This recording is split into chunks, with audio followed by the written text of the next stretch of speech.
خاڵێکی تر لە سەبەب بوو ئەوەی کە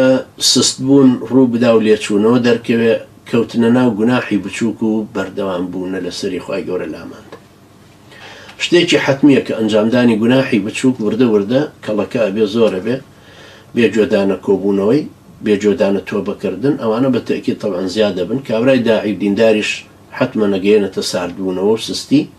چونکە کە گوناحە بچووکەکانی پێ ئاسایی بوو زۆری ممارەسە ئەکا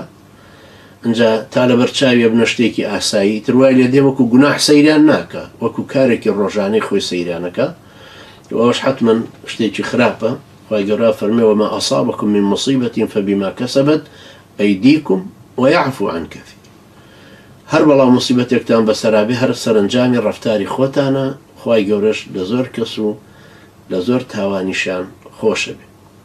پێغەمبەری خوا عەلەیهی سەڵات وسەلام فەرموو إياكم ومحقرات الذنوب خۆتان بپارێزن لە گوناحی بچووک کە ئێوە تحقير يكن بسوق داتا بيشتابدان مناحي بسيطا فإنما مثل محقرات الذنوب كمثل قوم نزلوا بطن واد فجاء ذا بعود وجاء ذا بعود حتى جمعوا ما أنضجوا به خبزهم وإن محقرات الذنوب متى يؤخذ بها صاحبها تهلكه. أفرمي خو بپارێزن لە گوناحی بچووک چونکە نمونەی ئەو گوناحە بچووکانە وەکو ئەوەیە کە کۆمەڵێک کەس لە دەشتێکا بیانەوێ ئاگرێک بکەنەوە بۆ ئەوەی نانەکەی لەسەر ببرژێنن یا چێشتەکەی لەسەر بکوڵێنن ئیتر هەر یەکەیان ئەچێ چیلکەیەک دێنێ تا لیژنەیەک هەڵەچنن بەشی خۆشکردنی ئاگرەکە کۆ ئەکەنەوە چێشتەکانی لەسەر پێ ئەگەێنن. ئەفەرمێ گوناحە بچووکەکانی جوان کاتێک هەروە زۆرە بن زەمانێک دێ کە خاوەنەکانیان ئەفەوتێنن. لە فەرمودەیەکی تریا فەرمێ إن العبد إذا أخطأ خطيئة نكتت في قلبه نكتة سوداء فإذا هو نزع واستغفر الله وتاب صقل قلبه فإن عاد زيد فيها حتى تعلو على قلبه وهو الران الذي ذكر الله في كتابه كلا بل ران على قلوبهم ما كانوا يكسبون. إمام أحمد خاوەن سنن كان عن رواية كردوة وترمذيش فرمية حديث حسن صحيح وشيخ الباني رحمة خواه لبل صحيح ابن ماجه هنايتي و 3422 جمارك فرمى أجر عبدي خوا جناحي كرت خالك الرش لسر دڵی ئەکوترێ ئەگەر وازی لە گوناحەکە هێنا و داوای لێبوردنی کرد و تۆبەی کرد سەر لەنێ دڵی پاگەکرێت و ئەگەر گەڕایەوە سەر گوناحەکەی ئەوە خاڵە ڕەشەکەی سەر دڵی بۆ زیاتر ئەکرێ ئیتر هەر ئاوا زیاتر ئەبێت تا ڕەشێتی هەموو دڵی دا ئەگرێ. ئەمە ئەو حاڵەتەیە ئەمە ئەو خاڵە ڕەشەیە کە خوای گەورە دەربارەی فەرموویەتی نەخێر سەرنجامی ئەو کردەوە بەدانەی کردویانە خاڵی ڕەش ئاوا دڵی داگرتو. ئەمەش دیارە وامان لێ ئەکا کە هەست بە خۆمان بکەین و هەست بەوە بکەین کە ئەبێ بە سەبەبێک لە سستی ئەبێ بە سەبەبێک بە لێچوونەوە جورئەتبوونی بەردەوامبوون لەسەر گوناحەکان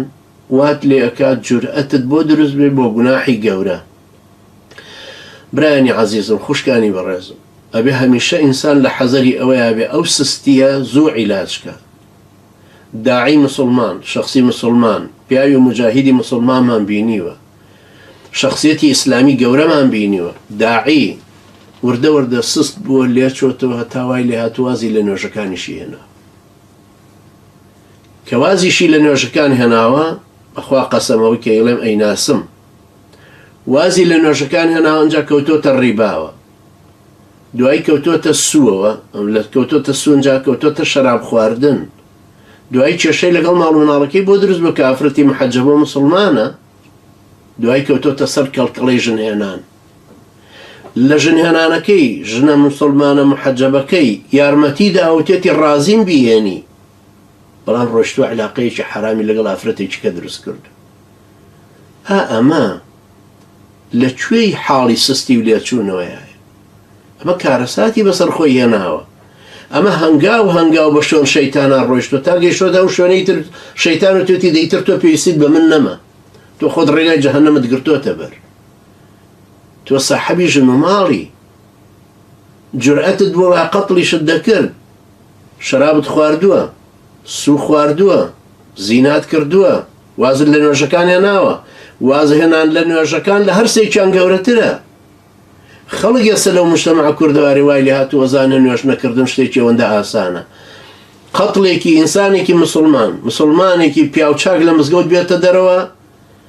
کە بە ڕۆژوو بووە شەو نوێژی کردو تۆ بڕێ فیشێکە بنەی بەسەریەوە لە خود و خۆڕایی چۆن زەمیرت معەزەبە بێ هەر پێ دەڵێتەوە زەمیرت پێ دەڵێتەوە ئەم گوناحە گەورەیە ناگاتە گوناحی وازێنان لە نوێژەکانت دەست پێ بکەرەوە داما و تۆ زانی چیت بە خۆت کردووە تۆ بەلەو کردەوە لەو ڕەفتارانت کە خۆتۆ باوەڕت بە قیامەت ماوە ئەگەر ئاوا بڕوە باوەڕت بە قیامەتەکەش نامێنێت تۆ قەداسەتی هیچ شتێکی ئیسلامت لە دڵا نامێنێ بۆیە ضروریە عەزیزانی من کە هەستت بە سستی و لێچوونەوە کرد وەرەوە سەر قورئان بڕۆرە مەجلسی پیاوچاکان بڕۆرە دەرسی مزگەوت مەشغوڵ بەرەو بە کاروباری ئیسلامەتی جۆ بگرە لەم دەرسانێکە بۆ دەوترێتەوە خۆت شەحن کەرەوە تۆ شەحنی مۆبایلەکە چەند جار شەحنیەکەیتەوە لەبەر پێداویستی خۆت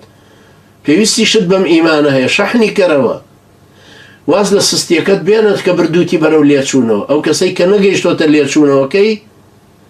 مەشغوڵ بەرەوە لەگەڵ ئیسلامەتیەکەی خۆت بۆی وردە خوای گەورە یارمەتی دەرت بێ بەهاناتەوە بۆ ئەوی دەرەقەتی نەفسی خۆت بێ خوای گەورە یارمەتی دەری ئێمەش و ئێوەش بێ خوای گەورە پشتمان بگرێ بۆ ئەوی دەرەقەتی نەفسی خۆمان بین دەرەقەتی شەیتان بین خوای گەورە نەمانداتە دەست نەفسی خۆمان یا ڕەبی خوایە بە لەتف و ڕەحمەتی خۆت لە خۆتمان گرە خوایە بە نووری خۆت بەرچاومان ڕۆشن کە بە خۆشەویستی خۆت سینەمان بەرفراوان کە بە هیدایەتی خۆت خوایە هیدایەتمان بدە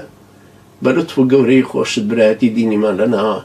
بە قووەتکە و کۆمەڵکاریەکەمان بە قووەتکە بمان کە بە ئەداتی قەدەری خۆت بەسەر خستنی دینەکەت أقول قولي هذا واستغفر الله لي ولكم وجزاكم الله خيرا والسلام عليكم ورحمة الله وبركاته.